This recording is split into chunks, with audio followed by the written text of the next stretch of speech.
വർഷക്കാലം എന്റെ പ്രിയമുള്ളവരെ 23 വർഷക്കാലമുണ്ടല്ലോ അല്ലാഹുവിന്റെ പ്രവാചകൻ തന്റെ അനുചരന്മാരോട് എല്ലാ ദിവസവും പറഞ്ഞു കൊടുത്ത ഒന്നാമത്തെ താക്കീതായിരുന്നു. എന്തേ ഒന്നാമത്തെ താക്കീതെന്നറിയുമോ? അല്ലാഹുവിന്റെ ഖുർആൻ പറയുകയാ, പടച്ചവനോട് നീ പങ്കു ചേർക്കാൻ പാടില്ല, നീ ശിർക്ക് ചെയ്യാൻ പാടില്ല, നീ അല്ലാഹുവിനോട് ഒരു വസ്തുവിനെയും നീ പിന്നെ എന്തിനാണ് ഞങ്ങളോട് ഇത് പറയുന്നതെന്ന് ചിന്തിക്കുന്ന എന്റെ പ്രിയപ്പെട്ടവരോട്, എന്റെ പ്രിയമുള്ളവരെ, ഉസ്താദന്മാരുണ്ടല്ലോ, എല്ലാ ഉസ്താദന്മാരും കിതാബ് പഠിക്കാൻ തുടങ്ങുമ്പോൾ ഒന്നാമതായിട്ട് പഠിക്കുന്ന ഒരു ഹദീസുണ്ട്.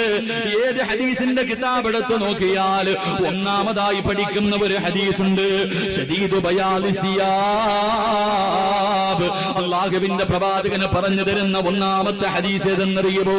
അല്ലാഹുവിന്റെ പ്രവാചകനും സല്ലല്ലാഹു അലൈഹി വസല്ലമ തങ്ങളും തന്റെ അനുചരന്മാർ അല്ലാഹുവിന്റെ പ്രവാചകൻ തന്റെ സ്വഹാബത്തിനോട് നസീഹത്ത് നടത്തിക്കൊണ്ടിരിക്കുമ്പോ ഒരു മനുഷ്യൻ നടന്നു വരികയാ, വെള്ള വസ്ത്രങ്ങൾ ധരിച്ചിട്ട് ഒരു മനുഷ്യൻ ആ സഹാബത്തിന്റെ ഇടയിലേക്ക് കടന്നു വരികയാണ്.